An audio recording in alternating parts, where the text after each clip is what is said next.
ठीक है। ये पिछले साल या पिछले से पिछले साल 2 बच्चे गलत करके आए थे, मैं काट देता किचन में। ठीक है, तो इसलिए गलती नहीं करना। क्या करना था, ये भी देख लिया करो, उनका हाथ में अपना रखो नहीं था, करार कर दिया बराबर उसका। ठीक है, तो आयोटा से बाहर निकला। जब भी जो भी ब्लड कैपिलरीज के बारे में मैंने आपको 3 ब्लड वेसल्स के बारे में बताया था, आर्टरीज, वेन्स और ब्लड कैपिलरीज। ठीक है, आर्टरीज और वेन्स बड़ी होती है, कैपिलरी छोटी छोटी होती है ना। तो आर्टरी से निकला, जो हार्ट से लेके जाती है उसको हम आर्टरी बोलते हैं। तो ये मेन आर्टरी है हमारी आयोटा, सबसे मोटी वाली। यहाँ से ऑक्सीडेटेड ब्लड फिर आगे फर्दर बढ़ जाता है, ट्रिब्यूटरीज होती है इसकी, छोटी छोटी कैपिलरीज होती है, वहाँ चला जाता है हर बॉडी पार्ट्स के पास, वहाँ वो यूज़ हो जाता है।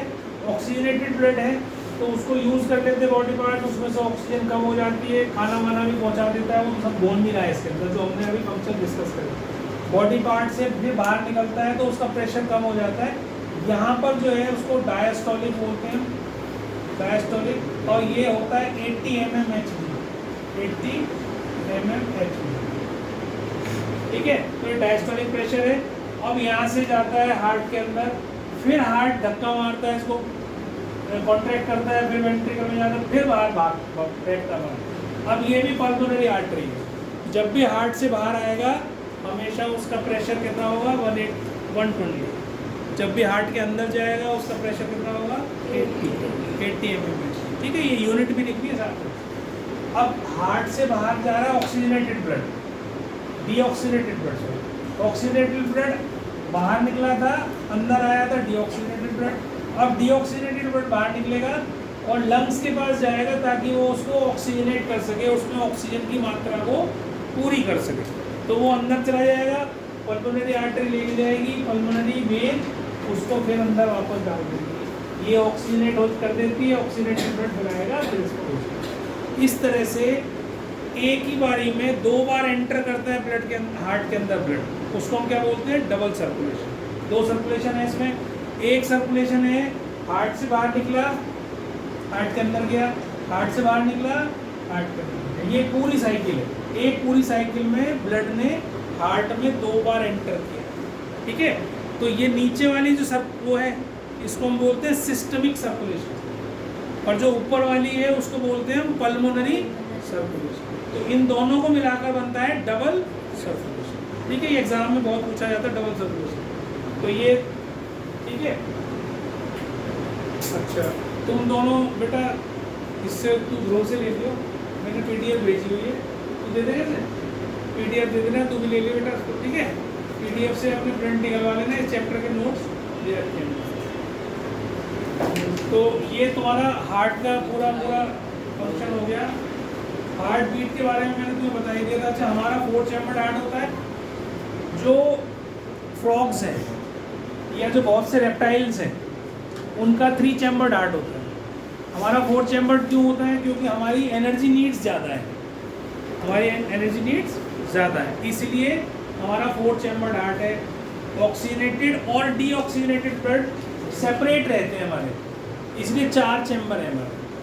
फ्रॉग्स का 3 चैम्बर्ड हार्ट होता है।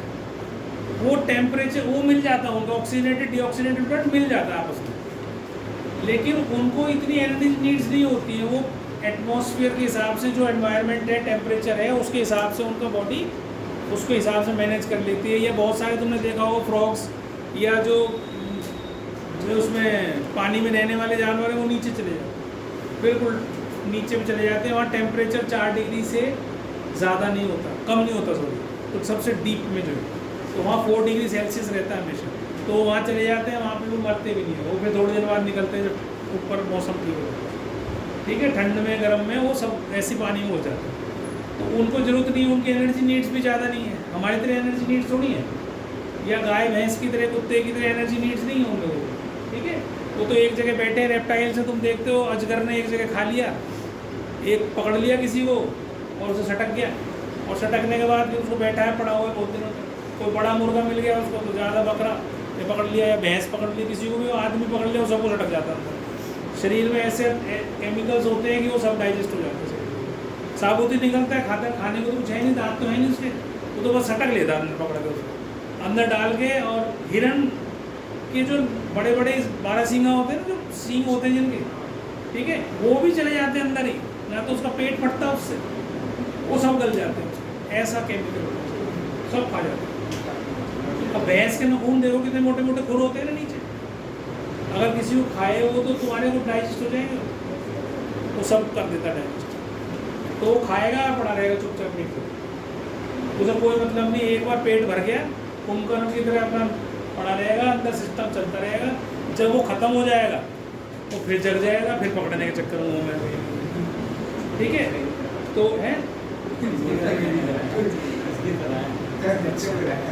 हाँ, ये भी हो सकता है, सही कह रहा है, असीम भी तो यही करता है।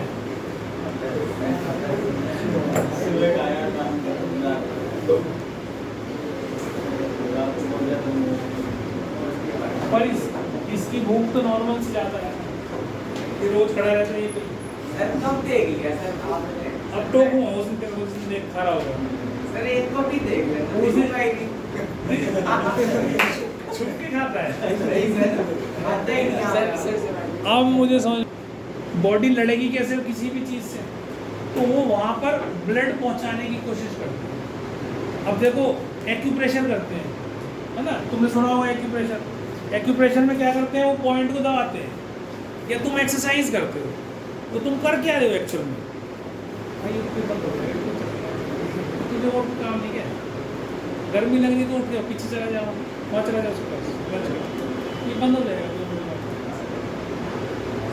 बार बार बेइज्जती सी कर रहा है मेरी, बंद करवा चलवा चलवा, अब मत चलिए। हाँ, मेरा दिमाग खराब करता है, वहाँ बैठ से जाकर वहाँ चला जाओ, वो उधर चला जाओ पीछे, वहाँ बैठा देता हूँ उसके पास, दिशा के पास, खड़ा हो, खड़ा हो, अब तो जाना पड़ेगा। उल्टी मार रहा है, वहाँ बैठ चला जाएगा, गर्मी लग रही है तो बार बार उसको बदसल कर देता है, वो चला पंखा चला, पढ़ने में मन लगता है, ठीक है। तो मैं भूल हो जाता हूँ मैं क्या बता रहा हूँ, तो ये हो गया। अच्छा, पल्स रेट भी यही होती है। पल्स क्या होती है, expansion of artery each time the blood is forced into it, उसको पल्स बोलते हैं, जब हार्ट से बाहर भाग फेंकता है पंप, तो ये याद रखता है ना डॉक्टर, ये पल्स जो है वो हार्ट बीट ही बताती है, ठीक है, तो ये चीज़ ध्यान रखना। ब्रीदिंग रेट बताई दिया था मैंने, ब्रीदिंग रेट कितना होता है 1 मिनट में, हम 15-16 टाइम्स 18 टाइम्स मैक्सिमम 1 मिनट में सांस लेते हैं हम लोग।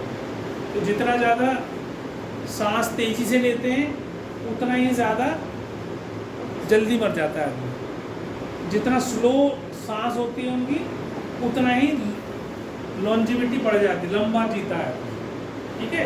तो इसलिए धीरे सांस नहीं लेना चाहिए, पूरा गहरा सांस लेना चाहिए और पूरा ही छोड़ना चाहिए, आदत बनानी चाहिए, कोशिश करोगे तो बनती है सब चीज़ें, ठीक है। तो उससे तुम्हारी बीमारियां भी ठीक होती हैं, ऑक्सीजन का इंटेक अंदर होता है, तो उससे चीज़ें गंदगी भी बाहर निकलती है, ठीक है, और सेल्स भी मजबूत होते हैं।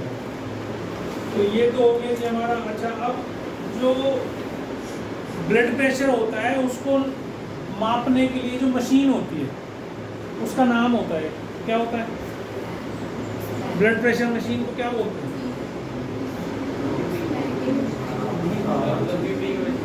बीपी मशीन बोलते हैं, वो अनपढ़ लोग बोलते हैं, पढ़े लिखे कैसे बोलते हैं?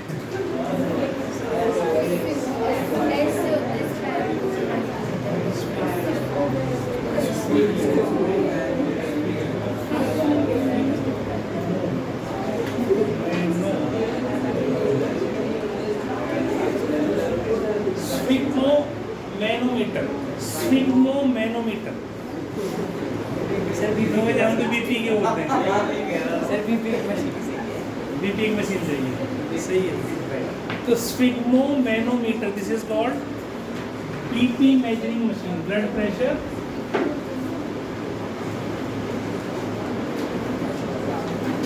मेजरिंग, ठीक है। तो इसको नापने के लिए मशीन होती है, तो आजकल तो ऑटोमेटिक आ रही है, अपने आप ही नाप के दे देती है तुम्हें। पहले वो हाँ, कुछ अभी भी वो पुराने डॉक्टर भी उसे यूज़ करते हैं, एक्चुअल में क्या होता है कि जो हाथ वाली मशीन है ना वो एक्यूरेट बताती है, और जो मशीन वैसी ऑटोमेटिक है उसमें गड़बड़ हो जाता है, कई बार 5-7 पॉइंट इधर उधर हो जाते हैं, तो ऊपर अंदाजा तो लग ही जाता है कि कोई बढ़ गया कि घट गया। ठीक है। अच्छा, अब एक जो चीज़ समझा रहा हूँ ध्यान से देखना बेटा, अगली चीज़ समझा रहा हूँ तुम्हें लिम्फेटिक सिस्टम। ठीक है।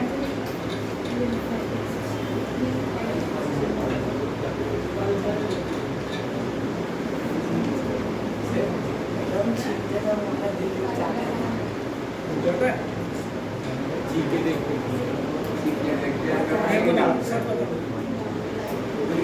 आँख तो बंद हो जाती है, ये तो पता है, पर दिल रुक जाता है तो पता है, लेकिन वो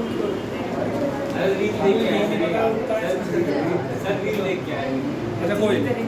तो सुनो मेरी बात सुनो, अब आता है लिम्फेटिक सिस्टम, इधर ध्यान दो बेटा। तो अब देखो जितना भी ब्लड का काम क्या है, सब चीज़ों को, खाने को, गैस को, ऑक्सीजन को, सबको पहुंचाना सेल्स के पास। ठीक, सेल्स के पास पहुंचाता है तो क्या होता है, वो यूज़ करते हैं, लेकिन कैसे पहुंचा रहा है ब्लड। अब मान लो सपोज करो ये सेल है, ये बेटा अब सीधा बैठ जाते, बार बार मेरे को फिर गुस्सा आ जाएगा, फिर तेरे को डांट मार दूंगा मैं जोर किया, तो फिर रोएगा, फिर मतलब मुँह बना रहेगा, अच्छा नहीं लगता मुझे। शांति से बैठो, यहाँ पढ़ाई करो। मान लो ये कैपिलरीज ऐसे ऐसे है, ये कैपिलरीज है, जो सेल्स इससे टच है, ठीक है, ये बहुत छोटे छोटे कैपिलरीज जो इससे टच है, इधर से उधर से, इसके अंदर ब्लड फ्लो कर रहा है, कैपिलरी के अंदर सेल्स उससे टच हो रहे हैं, खाना ब्लड से कहाँ एंटर कर गया, सेल में, राइट। अब जो सेल यहाँ पड़े ये तो टच ही नहीं है उससे, इन तक खाना कैसे पहुँचेगा, तो इनके पास पहुँचाने का काम करता है लिम्फ। ठीक है, LYMPH, ये येलोइश कलर का लिक्विड होता है, लाइट येलो। ये कहाँ से आता है, ये हमारे ब्लड में से कैपिलरीज जो होती हैं छोटी छोटी, उसमें से ये खाना डाइजेस्टेड फूड बाहर आ जाता है। ठीक है, खाना जो है इससे बाहर आ जाता है due to pressure of the blood, तो बाहर निकल आएगा, पूरा डाइजेस्टेड फूड निकल आया, सेल जो है वहाँ तक खाना पहुँच गया। अब ये इनके बीच में जगह जगह में कौन चला गया, लिम्फ चला गया। तो जितने भी सेल थे वो सारे उस लिम्फ के अंदर डूब गए, डुबकी लगा ली, तो अपना अपना खाना उसमें से ले लेते हैं सेल्स जो होते हैं। ठीक, अब पर ये भी लिम्फ प्रेशर की वजह से बाहर आया था, अब बाहर तो प्रेशर है नहीं, तो ये अंदर कैसे घुसे, तो अंदर नहीं घुसता है। ठीक, क्या करता है फिर ये, हमारे शरीर में लिम्फ, जैसे ब्लड कैपिलरीज हैं ऐसी लिम्फ कैपिलरीज भी, हमारे शरीर में लिम्फ कैपिलरीज भी है, पूरा लिम्फेटिक सिस्टम है, जैसे ब्लड का सिस्टम है ऐसी लिम्फेटिक सिस्टम है। लेकिन बस लिम्फ का और ब्लड में डिफरेंस क्या है, लिम्फ जो है वो एक ही डायरेक्शन में फ्लो करता है, टूवर्ड्स हार्ट, हार्ट से बाहर नहीं आता, टूवर्ड्स हार्ट जाता, मतलब वो हार्ट के पास जाकर हार्ट में ही पानी, उसको लिम्फ को छोड़ देते हैं बॉडी जो है हमारी, और वो फिर से उसके अंदर ब्लड के अंदर मिल जाता है, और फिर दोबारा से वही प्रोसेस शुरू होता है। तो लिम्फ का काम क्या हुआ, लिम्फ का काम हुआ सबसे मेन हर सेल तक खाना पहुंचाना, जिनके पास तक खाना नहीं पहुंचा है लिम्फ उसको वहाँ पहुँचा दे, पहला काम। दूसरा काम, जो सेल्स मरते रहते हैं, भाई सेल्स रोज मरते हैं हमारे शरीर में, रोज प्रोड्यूस होते हैं, 100 टाइम ज़्यादा प्रोड्यूस होते हैं हर रोज, तो मरे हुए सेल को कौन लेके आएगा, वो तो ब्लड के अंदर नहीं है। ठीक है, तो वो क्या करेगा, वो लिम्फ उसको उठा के ले आएगा मरे हुए सेल। जब वो वहाँ से खाना दे दिया उसने और वो वापस हो रहा है हार्ट की तरफ जा रहा है लिम्फ कैपिलरीज में, तो वो उस मरे हुए सेल को भी अपने साथ फ्लो करके ले आता है। ठीक है, वो कहाँ जाता है फिर मरा हुआ सेल, वो कैसे निकलता है हमारे बॉडी से, बताओ। जो डेड सेल है वो इकट्ठा तो नहीं होगा, स्वेटिंग से नहीं निकलेगा, कौन छान रहा है बेटा? हमारे शरीर में ब्लड को कौन छानता है? किडनी छानती है। तो किडनी निकालेगी उसको बाहर। अब ब्लड में चला गया ना, तो ब्लड का पूरी साइकिल जब होती है तो इन सब चीज़ों से निकल के जाता है ना ब्लड। तो भाई लंग्स में से भी जाता है, बॉडी पार्ट्स में से जाता है, किडनीज में से भी जाता है। भाई किडनी के बिना तो 1 मिनट नहीं चल सकता आदमी। किडनी में से निकलेगा, उसमें से वो कचरा निकलेगा बाहर और हम उसको यूरिन के थ्रू बाहर फेंक देंगे, तो वो ब्लड उसके साथ चला जाएगा, डेड से बाहर निकल गया, सफाई हो गई।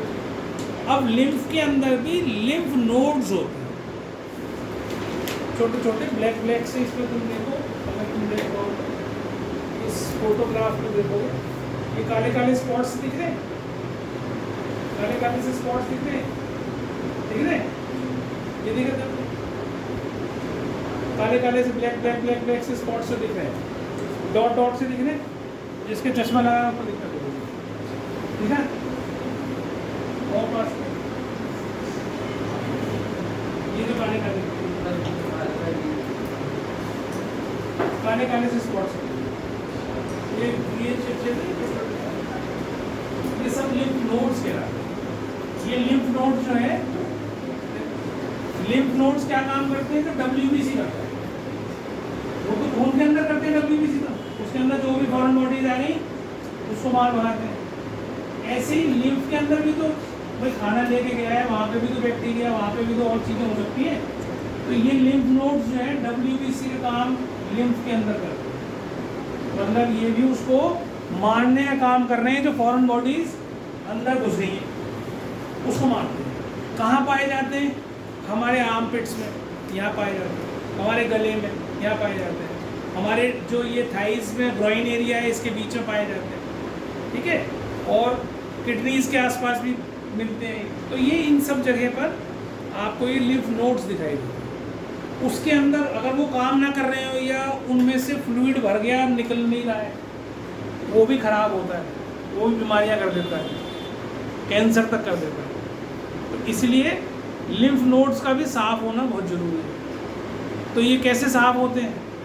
ये साफ जब होंगे या तो हम एक्सरसाइज करते हो या उस पर्टिकुलर एरिया की हम मसाज करें, तो ये सब साफ हो जाए। गले की मसाज करते हैं, ऐसे करते हैं, यहाँ आर्म पिट्स में तो मसाज, या टैपिंग करो उसमें, तो टैपिंग करने से भी वो चीज़ें रिलीज़ हो जाती हैं। तो ये सब चीज़ें फ़ायदे की हैं। मतलब टैपिंग बहुत इंपॉर्टेंट है, बहुत अच्छी चीज़ होती है।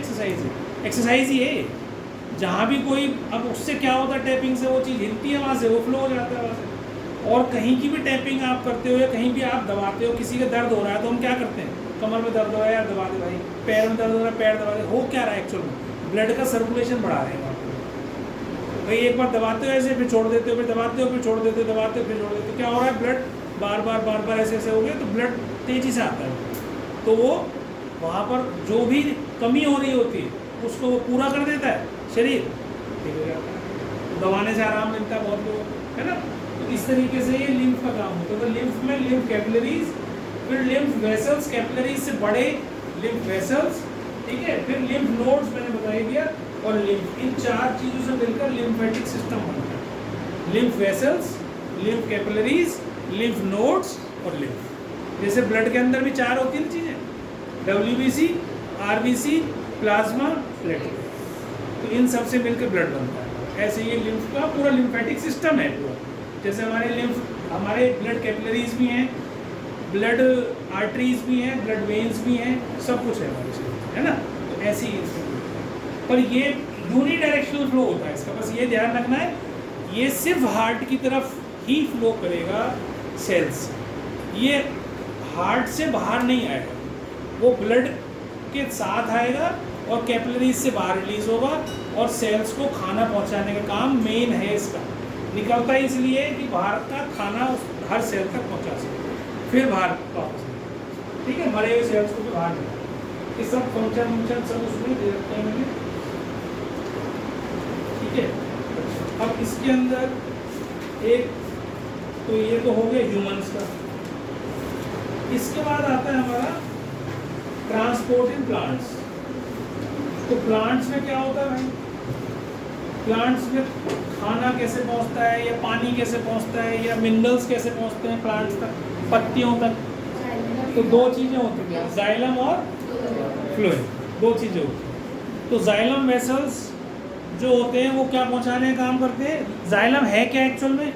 जाइलम ये ऐसे समझ लो कि एक हमारे प्लांट के अंदर ना नालियाँ बनी हुई हैं, जैसे हमारे ब्लड वेसल्स हैं ना, ऐसे ही उसकी भी ब्लड वेसल्स है। तो वो हर चीज़ को पानी के साथ, अब हमारे शरीर में हमारे सेल्स को कौन पहुंचाता है? ब्लड पहुंचाता है। उसमें कौन पहुंचा रहा है वेसल्स को? सेल्स के पास पानी या मिनरल, वो ब्लड वेसल ये जाइलम पहुंचा रही है। कहाँ से पहुंचा रही है?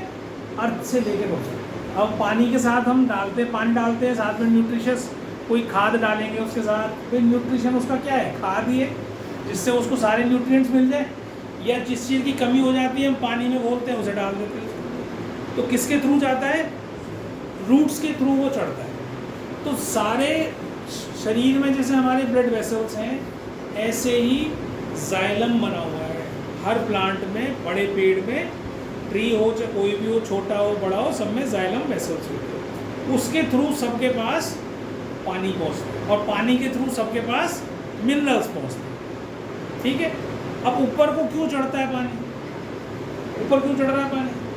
क्योंकि नीचे कंसंट्रेशन पानी की ज़्यादा होती है, रूट्स में डालते हैं, और ऊपर कम होती है, तो पानी ऊपर की तरफ उड़ता है। तो इसमें मैंने आपको समझाया भी था पहले भी कि स्टोमेटा होते हैं पत्तियों में।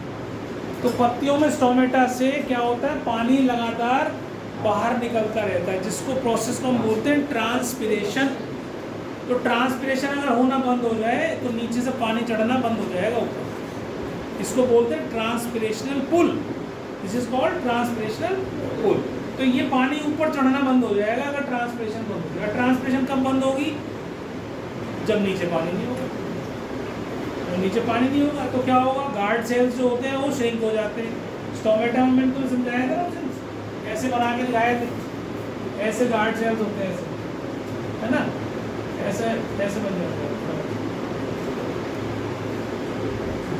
तो ये यहाँ पर गार्ड सेल्स होते हैं, ये guard cells, these are called guard cells. अगर खुला हुआ होता है तो बीच में यहाँ पर छेद होता है, ऐसा समझ रहे हैं, ये खुला हो। लेकिन अगर गार्ड सेल्स पानी ना हो तो क्या होता है? ये श्रिंक हो जाता है, बंद हो जाता है। ये चीज़ बंद, इस तरीके से बंद, ये ऐसा आ गया बंद, तो स्टोमेटा बंद। वहाँ गैसियस एक्सचेंज भी बंद, पानी का आना जाना भी बंद। ठीक है। तो जितने भी ड्राई एरियाज होते हैं, जो रेगिस्तान राजस्थान होता है, जैसे डेजर्ट एरियाज है, उसमें ये स्टोमेटास बंद ही रहते हैं, इसलिए पत्ती होती ही नहीं है। अब तुमने घर के पास उगा रखा है, ऐसा नहीं है कि नीम के पेड़ नहीं होने के, पीपल के पेड़ नहीं होने वहाँ, या बेनियन ट्री नहीं हो, सब होंगे वहाँ। अगर पानी डाल दो तो सब हो जाएगी। लेकिन अगर रेगिस्तान में देखोगे तो तुम देखोगे कैक्टस के अलावा कुछ नहीं मिलता, छोटे छोटे उसमें कांटे होते हैं। ठीक है। तो वो उनमें क्योंकि स्टोमेटा होगा तो सारा पानी जो नीचे थोड़ा बहुत, कभी साल में एक आध बार कोई बारिश पड़ भी गई वहाँ, तो वो पानी को तो स्टोर कर नहीं पाती ना, वो मिट्टी ऐसी है, रेत है, तो उसमें से पानी सारा उड़ जाता है। कई तरह की प्रकार की मिट्टी होती है। मिट्टी जो पानी को रोक लेती है वो अलग है, जो हमारे तरफ पाई जाती है। ये उत्तर प्रदेश चले जाओ, बंगाल चले जाओ, उड़ीसा चले जाओ, वहाँ की मिट्टी अच्छी है, वो पानी को स्टोर करके रखती है, जल्दी से पानी उड़ता नहीं है उसमें से। लेकिन रेत को तुम देखो, एक मिट्टी को गीला करके डालो धूप में और रेत को डाल दो धूप में, रेत में 5 मिनट बाद तुम्हारा पानी का पता नहीं पाया कहाँ गया, और मिट्टी को देखोगे 2 घंटे बाद भी गीली मिलेगी अंदर से, ऊपर का हिस्सा भी सूख गया तो अंदर गीली मिलेगी। ठीक है। तो पेड़ों में भी तो ऐसे होता है। पेड़ों में जो हमारे यहाँ पेड़ होते हैं उसमें नीचे गहराई में पानी होता है, तो पेड़ वहीं से लेते रहते हैं पानी। तो इसलिए बड़े बड़े पेड़ हमारी तरफ पाए जाते हैं, राजस्थान की तरफ नहीं पाए जाते। लेकिन जहाँ पानी की अवेलेबिलिटी है वहाँ पर पाए जाते हैं। ओम नीम का पेड़ होता है, वनस्थली एक जगह है यहाँ पर, तुमने सबने सुना होगा, गर्ल्स की यूनिवर्सिटी है वो सब, तो वहाँ पर इतना नीम का पेड़ लगा रखा है उन्होंने, बिल्कुल जंगल रखाया, नीम ही नीम है वहाँ। टेम्परेचर भी अपने आप ऑटोमेटिकली कम हो जाता है, 3-4 डिग्री, इतना नीम है। ठीक है। उधर जाओ, खाटू श्याम जी की तरफ जाओ या किधर भी जाओ, सारे में नीम ही नीम दिखाई देगा। नीम बहुत लगाया है, कई सारे काम, मच्छर नहीं आते नीम, उसका भी फायदा मिलता है, तो और भी चीज़ों में काम आता है। ठीक है। तो गार्ड अब ट्रांसपिरेशनल पूल से पानी ऊपर चढ़ा तो किसके थ्रू गया वो? जाइलम के थ्रू, उसी ने न्यूट्रिएंट्स भेज दिया सबके पास। अब खाना बना लिया पत्तियों ने, अब वो खाने को डिस्ट्रीब्यूट करेगी तो फ्लोएम के थ्रू जाएगा, है ना। तो फ्लोएम के थ्रू कैसे जाएगा? खाना लेके जाएगा पत्तियों से और उनको दे देंगे। जो भी काम करना है, एनर्जी चाहिए। अब एनर्जी कहाँ से मिलेगी? खाने से मिलेगी। जैसे हमारे शरीर में हमें खाना मिलता है तो हमारे सेल्स तक पहुँचता है ना खाना, तो जिस पार्ट को चाहिए मान लो उसके पास नहीं पहुँच रहा, वही बीमार हो जाता है। जिस पार्ट के पास खाना नहीं पहुँचता है, मान लो कोई ऑब्स्ट्रक्शन आ जाए बीच में, तो क्या होता है? वही वाला पार्ट बीमार हो जाता है। लेकिन अगर खाना पहुँचता रहे प्रॉपर उसके पास टाइमली, तो वो स्वस्थ रहता है हर चीज़, हर पार्ट, है ना। ऐसे होता है। तो ऐसी प्लांट्स के अंदर पत्तियों से खाना डिफरेंट पार्ट्स के पास पहुँच। अगर फ्रूट के पास एनर्जी नहीं पहुँचेगी तो बड़ा ही नहीं होगा। तो बहुत बार देखते छोटे छोटे फ्रूट हो जाते हैं। फ्रूट छोटे हो गए तो उसे डॉक्टर को दिखाते हैं, उसके डॉक्टर को, जो प्लांट का डॉक्टर है, उसको कहेंगे, वो कहेगा जी इसमें इस चीज़ की कमी हो गई है, ये डालो, फिर ये वो डालो। तो फिर वो चीज़ जो न्यूट्रिएंट होता है उसको डालते हैं, वहाँ तक फिर वो खाना पत्तियों से वहाँ फिर खाना पहुँचने लगता है, ज़्यादा खाना बनने लगता है, फिर मोटे हो जाते हैं। इस प्रकार से अब तुम देखते हो आजकल सब्जी का कोई साइज़ नहीं रहा। सब्जी देखते हो ना, पतली पतली हुआ करती थी पहले, लौकी अब इतनी मोटी मोटी आने लगी, ठीक है। करेले पहले इतने इतने से आते थे, इतने लंबे लंबे करेले आ रहे हैं। तो सबका साइज, अमरूद ही देख लो तुम, अमरूद इतने इतने से होते थे, अब 1-1 किलो का अमरूद आ रहा है इतना बड़ा बड़ा। तो वो एक तो हाइब्रिड बना दिया, उसके नहीं अमरूद इतने बड़े बड़े आते हैं, तुमने देखे नहीं है? नहीं, खूब आ रहे हैं, बड़े वाला अमरूद खूब आ रहा है, इतना बड़ा आ रहा है। वो कुछ अलग तरह का अमरूद है, नॉर्मल अमरूद नहीं है जो हम खाते हैं, ठीक है। तो अब आम देख लो, तो आम की इतनी वैरायटीज़ होती है, तुम सोच नहीं सकते, इतनी वैरायटीज़ है। अभी पता नहीं, आजकल कई साल से शायद लगा नहीं है, इसमें दिल्ली में ना मैंगो फेस्टिवल होता है, उसमें आप चले जाओ मैंगो फेस्टिवल में, इतने प्रकार के आम देखोगे, तुम कहोगे ये कहाँ है। मतलब कई हजार तरह के आम देखोगे,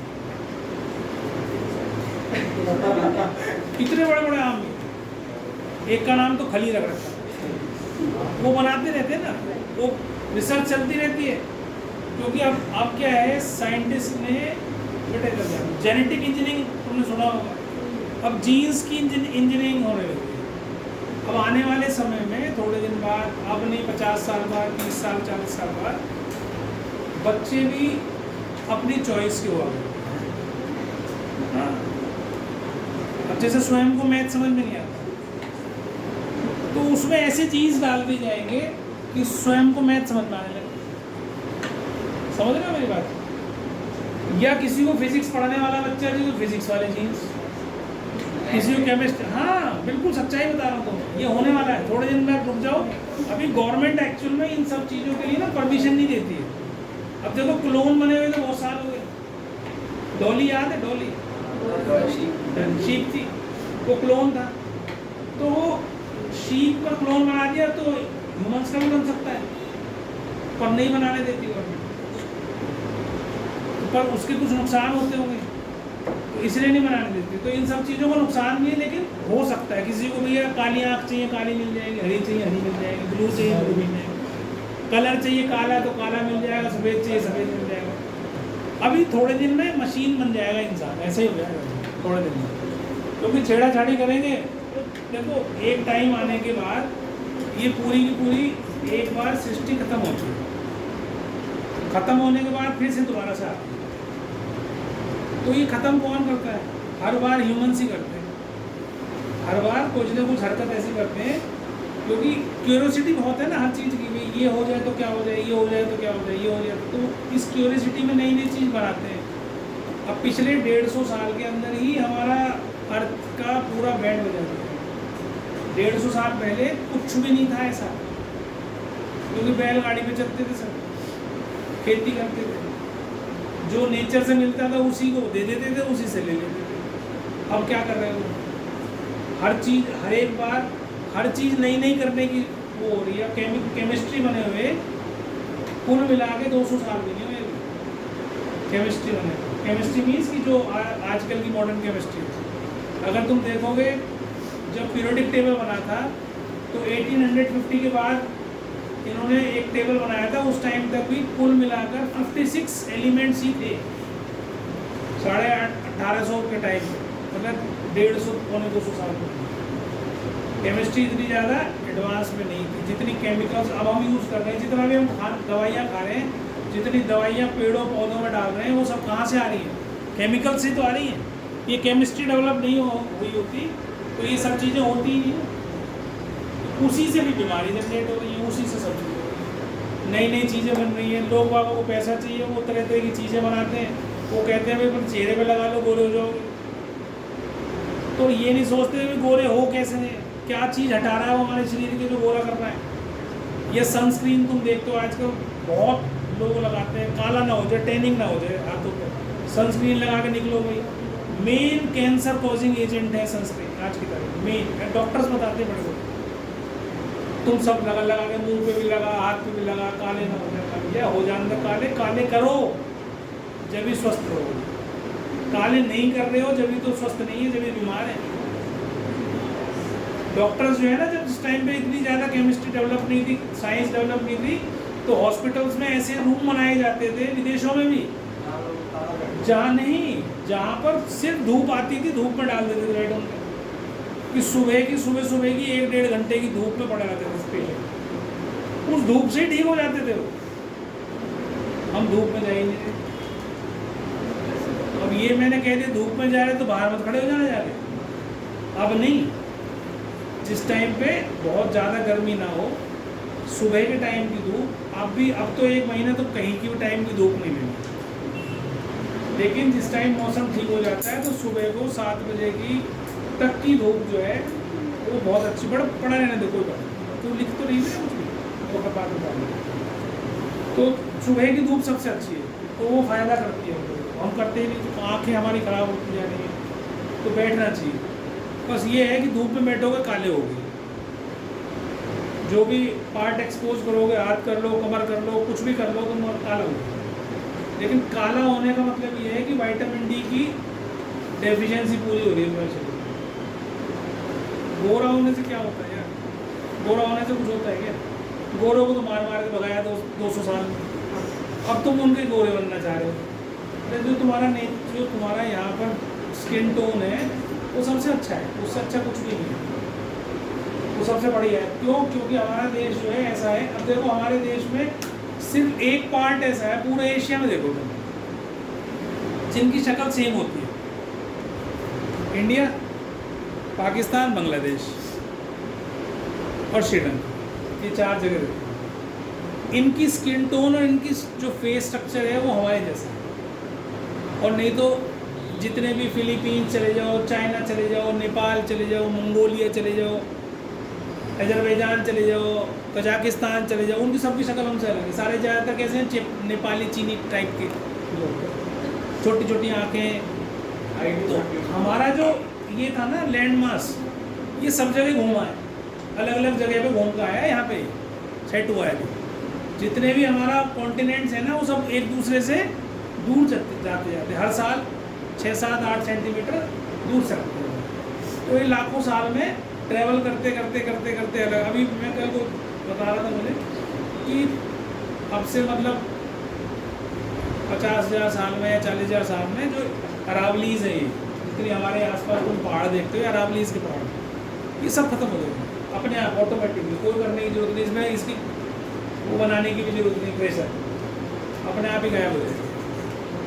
ठीक है, हिमालयाज भी इसलिए बने, टेक्टोनिक प्लेट्स टकराती हैं आपस में, वो बढ़ता जाता है। तो अब अरावलीज ऊंचाई में बढ़ना बंद हो गई थी बहुत दिन पहले, हिमालय अभी भी बढ़ता है, वो हर साल ऊपर बढ़ रहा है, टेक्टोनिक प्लेट टकरा रही है। जब वो बंद हो जाएंगी तो वहाँ फिर इरोजन शुरू हो जाएगा, फिर धीरे धीरे देखो आप हिमालयाज भी गायब हो जाएगा। पर ये ऐसी चीज़ें नहीं होती कि 10, 20, 50, 100 साल 200 साल में हो गए, ऐसे इसमें टेक्स लैक्स ऑफ ईयर्स, धीरे धीरे होता रहता है। तो ये प्रोसेस चलता रहता है। तो हम लोगों की शक्ल सबकी बिल्कुल अलग होती है उनसे, ठीक है। तो इसीलिए हमारा स्किन टोन जो है अलग है। देखो अफगानिस्तान चले जाओ, बिल्कुल गोरे लोग मिलेंगे, बिल्कुल गोरे चले, अफगानिस्तानी बहुत गोरे होते हैं, ठीक, हम नहीं है। उनके बराबर में पाकिस्तानी वो नहीं है, अफगानिस्तानी गोरे, ठीक है। वो बात अलग है कि अफगानिस्तान पाकिस्तान वाले लोग अब शादी कर लेते हैं तो उनसे बच्चे जो होते हैं वो भी ऐसे अफगानिस्तानी जैसे हो जाते हैं, वो एक अलग इशू है, ठीक है। लेकिन नहीं होता, शक्ल हमारी ऐसी होती है, ठीक है। तो अब आगे हो गया प्लांट्स के ऊपर मैंने बता दिया तुम्हें जाइलम का और फ्लोएम का। फ्लोएम का काम क्या है, जब खाना लेके जाते हैं, खाना जब जाता है तो उस प्रोसेस को हम क्या बोलते हैं, what is that process called, translocation. क्या कहलाता है, ट्रांसलोकेशन। खाना पत्तियों से और डिफरेंट पार्ट्स में लेके कौन जा रहा है, फ्लोएम लेके जा रहा है। और फ्लोएम जो है उस प्रोसेस को, खाने को पहुंचाने वाले प्रोसेस को हम क्या बोलते हैं, translocation, that is called translocation. अब जाइलम में भी दो बाइफर्केशन है, जाइलम वेसल्स हैं और ट्रकीड्स हैं। जाइलम वेसल्स हैं तो जाइलम वेसल्स की जो शेप होती है वो ऐसी होती है, तुमने देखा होगा प्लांट सेल कैसा होता है, ऐसी शेप का होता है ना, प्लांट सेल ऐसी शेप का होता है, साइंस क्लास में पढ़ा होगा तुमने। तो बहुत सारे प्लांट सेल्स आपस में मिलकर डेड प्लांट सेल्स ऐसी नाली सी बना देते हैं, तो ये this is called xylem vessel. ऐसे पानी चढ़ जाता है, ये ऐसे बन जाती है, ठीक है। डेड सेल्स है ये, इसके अंदर कोई लाइफ नहीं होती, डेड है ये। तो भी शुरू हो गया, वो दो तो शुरू हो ही नहीं थी, अब तो शुरू हो गया। शांति से इसको अंदर रख देना यहाँ पे, ताकि हाथ में आए ना तो केला गलती करेगा ही नहीं। तो जाइलम वेसल्स होगी ऐसे ही। अब ट्रैकीड्स होते हैं इसके अलावा। ट्रैकीड्स क्या होते हैं, स्पिंडल शेप होते हैं। स्पिंडल शेप समझते हो, स्पिंडल शेप समझते हो, स्पिंडल शेप ये होती है जो मैंने बनाई है, मछली की शेप, आगे से पीछे से पतला और बीच में से मोटा। तो जितनी भी गाड़ियां भी बनाई जाती है या एरोप्लेन्स बनाए जाते हैं इसी शेप के तो होते हैं, ताकि आगे को, ठीक है, तो जो आगे से हवा को काट सके। तो स्ट्रीमलाइन ही होती है। फिशेस भी कैसी होती हैं, ऐसी होती हैं, ताकि वो आगे मूव करने में उनको प्रेशर ना आए। तो आगे से पतली होती है, पीछे से मोटी होती है, फिर पीछे से पतली होती है। तो इस शेप को हम स्पिंडल शेप बोलते हैं। इसमें छोटे छोटे छेद होते हैं, पिट्स जिसको हम बोलते हैं। खुश हो गए, कान में क्या भोपाल इनको सरका भी गिर गया।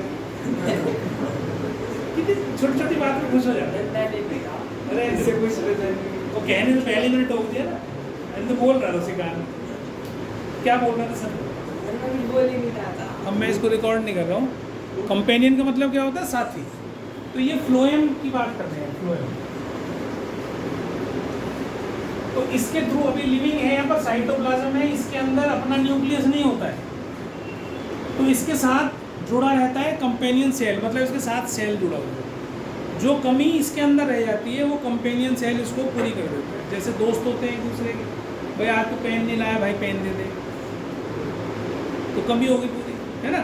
तो ये इस तरह का सेल कंपेनियन सेल। तो फ्लोएम चल रहा है पर खाने को लेके जा रहा है, तो इसके थ्रू खाना डिफरेंट बॉडी पार्ट्स में, जो प्लांट के पार्ट्स है उसमें समझ में आ गई बात। तो दिस प्रोसेस इज कॉल्ड, क्या कहलाता है, क्या कहलाता है, ट्रांसलोकेशन, ठीक है। ट्रांसलोकेशन, ट्रांसफर ऑफ फूड, इस प्रोसेस का नाम है ट्रांसलोकेशन। ये पत्तियों से और डिफरेंट पार्ट्स में जाता है। और पानी किसके थ्रू जा रहा है, जाइलम वेसल्स के थ्रू और ट्रैकीड्स के थ्रू, और मिनरल्स भी जा रहे हैं उसके साथ। भाई खाली पानी की जरूरत थोड़ी है ना, पानी तो चाहिए ही चाहिए हर सेल को। उसके अलावा जो मिनरल्स जाएंगे वो कौन लेके जाएगा, पानी ले जाएगा, ठीक है। तो ज़मीन से खींचते हैं वो, जो मिनरल्स हैं कहाँ से जाते हैं, रूट से जाते हैं, और अर्थ के थ्रू जाते हैं, ठीक। तो इस तरीके से ये ट्रांसपोर्टेशन होता है सॉइल, इसका पानी का, मिनरल्स का, और खाना पहुंचता है डिफरेंट बॉडी पार्ट्स। तो ये प्लांट्स की बात हो गई। अब इसके बाद हम इसके लास्ट उस पर पहुँच रहे हैं, इसको बोलते हैं हम एक्सक्रीशन। तो एक्सक्रीशन का मतलब क्या होता है, एक्सक्रीशन का मतलब होता है वेस्ट रिमूवल। जो भी हमारी बॉडी में वेस्ट है उसका रिमूवल, उसको हम क्या बोलते हैं? एक्सक्रीशन। अब एक्सक्रीशन हमारा कैसे होता है? बेटा सीधा बैठ जाओ, बात नहीं करो। एक्सक्रीशन कैसे होता है? एक्सक्रीशन होता है या तो हमारे स्किन के थ्रू, ठीक है, पसीना निकलता है तो एक्सक्रीशन हो रहा है। अगर पसीना नहीं निकलता है, हमारे किडनी से ज़्यादा जो एक्सक्रीशन करती है हमारी स्किन करती। स्किन सबसे बड़ा ऑर्गन है हमारे शरीर का, एक्सक्रीशन एक्सक्रीटरी ऑर्गन। किडनी तो छोटी छोटी सी, स्किन तो सारी जगह, तो हर जगह पसीना आता है। पसीना आ रहा है इसका मतलब जब अंदर से सब लेके आ रहा है तो उसको कचरे को भी बाहर फेंक। तो पसीना तुम देखते हो बहुत बार पसीना निकल रहा होता है। तो देखो हमारे शरीर को पहली बार सॉल्ट्स की जरूरत नहीं होती एक्स्ट्रा।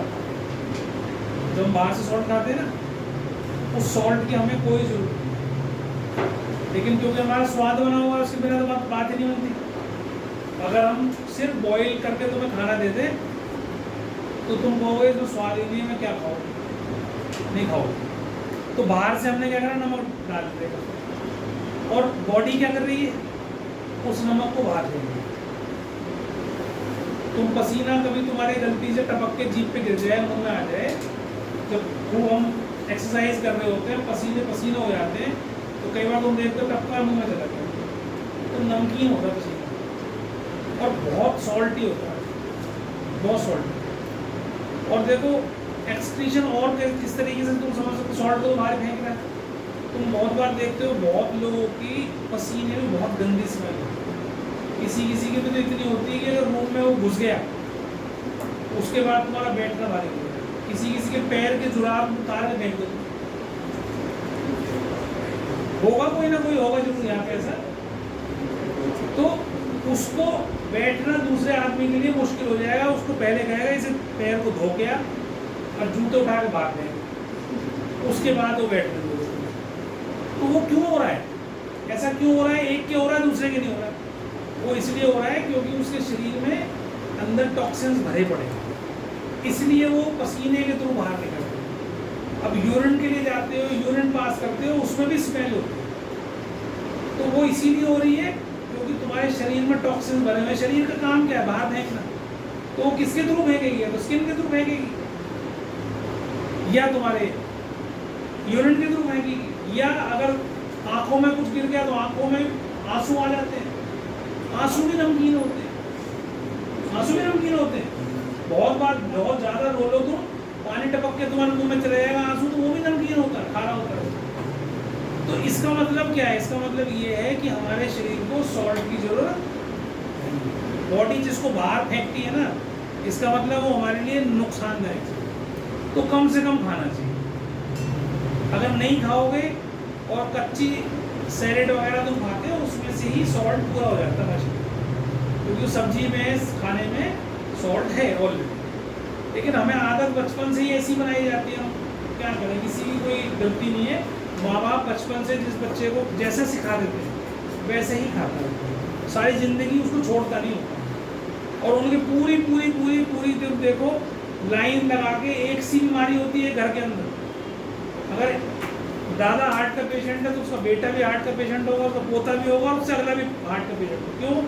क्योंकि वो एक सा खाना खाते हैं। दादा ने जो है बाप को सिखाया, बाप ने बेटे को सिखा दिया, बेटे ने अपने बेटे को सिखा दिया। तो इसका मतलब जिसके घर में हार्ट की प्रॉब्लम है, जिसके घर में डायबिटीज़ है, जिसके घर में ब्लड प्रेशर है, जिसके घर में जो भी प्रॉब्लम्स हैं, that is only due to eating habits. अगर ईटिंग हैबिट सुधार लो तो तुम ठीक हो जाओगे, तुम्हें कोई बीमारी नहीं आएगी पास में। जैसे मेरा एक क्लासमेट था, फ्रेंड तो नहीं बोलूँगा उसे, उसके फादर और मेरे फादर कुलीग थे, मतलब एक ही उसमें थे यूनिवर्सिटी में, ठीक है।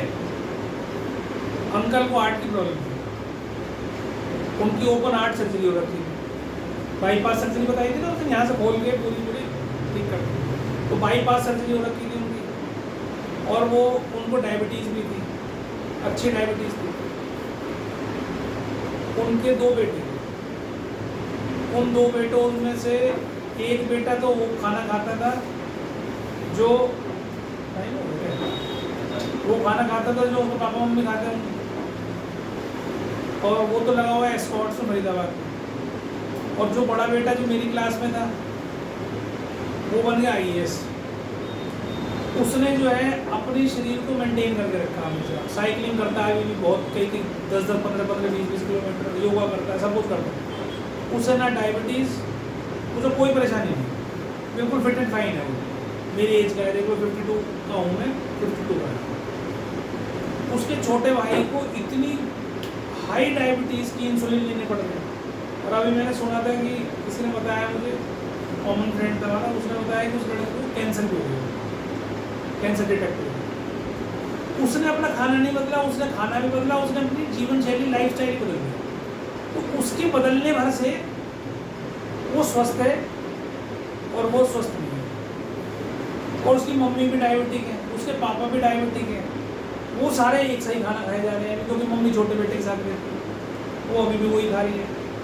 वो अपना फैमिली लेके दूसरी जगह रह रहा है, वो अपना सुधार लिया उसने, तो बिल्कुल अभी ऐसा है, ऐसे ही स्लिम एंड ट्रिम, क्योंकि एक्सरसाइज भी करता है, खाना भी ठीक खाता है, योगा भी करता है। मैं इसलिए बताया मुझे क्योंकि फेसबुक पे जुड़ा हुआ है, तो फेसबुक पर अपनी वीडियोस फोटोज शेयर करता रहता है। तो मतलब मेरा कहने का मतलब ये है कि हम लोग जो भी कुछ खाना खा रहे हैं, जो हमारे शरीर में एक्सक्रीशन हो रहा है, उस एक्सक्रीशन से ही आप पता लगा सकते हो कि हमारे शरीर के अंदर कितने टॉक्सिन्स भर गए हैं। तुम देखो किसी आदमी के मुंह से स्मेल आती है बात करते, जब तुम बात करोगे ना उसके मुंह से स्मेल है, तुम खड़े नहीं हो सकते उसके पास। ऐसे बहुत लोग मिल जाते हैं हमें, पता नहीं हम बोल नहीं पाते सामने से, लेकिन स्मेल आ रही है। वो स्मेल मुंह से क्यों आ रही है? क्योंकि उसका पेट खराब है। उसके पेट में जो चीज़ सड़ रही है वो गैस कहाँ से निकलेगी? मुंह से निकलेगी ना। जो बोलेगा तो वो बाहर आएगी निकल के, तो उसको स्मेल होगी। उसका पेट साफ करा तो मुंह की स्मेल गायब हो जाएगी। ऐसे हमारे पसीने की स्मेल गायब हो जाएगी। ऐसे हमारी हर जगह की जो भी चीज़ कचरा है, जो टॉक्सिन्स भरे हुए हैं, वो निकल जाएंगे, साफ हो जाएगा, बिल्कुल चकाचक हो जाएगा। कभी छोटे बच्चे के जो पैदा होता है उसकी कभी स्मेल नहीं थी किसी भी चीज़ में, किसी भी स्मेल नहीं होती, क्योंकि ना तो पका हुआ खाता।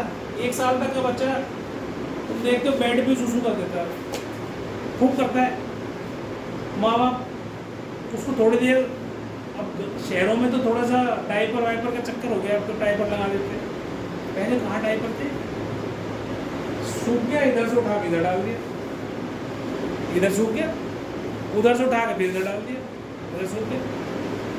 कोई स्मेल नहीं होती उसके में। क्यों? क्योंकि माँ का दूध पी रहा है, खाना दूध खा ही नहीं रहा, वो डाइजेस्ट हो जाता है, स्मेल नहीं होती। कब स्मेल आनी शुरू होती है? जब वो पका खाना शुरू कर देता है। उसको पहले दिन से ही क्या खाना खिलाना शुरू करते हैं? ले बेटा ये खा, ले बेटा ये खा, जो तुम खा रहे हो वही तुम उसे खिला रहे हो। जैसे ही वो 6 साल का होता है उसे समझ में आ जाता है गोलगप्पे क्या है, गोलगप्पे खाने शुरू कर देता है, टिक्की खाने शुरू कर देता है। उसका टेस्ट बड्स वैसी ही डेवलप हो जाती है जैसी तुम्हारी डेवलप हो रखी है, ऐसी छोटे बच्चे की डेवलप हो जाती है। फिर जब एक बार डेवलप हो गई, फिर से उसकी गर्दन काट छोड़ेगा नहीं। उम्र ज़्यादा नहीं बता दिया क्या? किसके? 6 साल ज़्यादा। चलो 6 या 4 साल में खाना नहीं, 2.5-3 2.5-3 साल में गोलगप्पा नहीं खाएगा ना। तो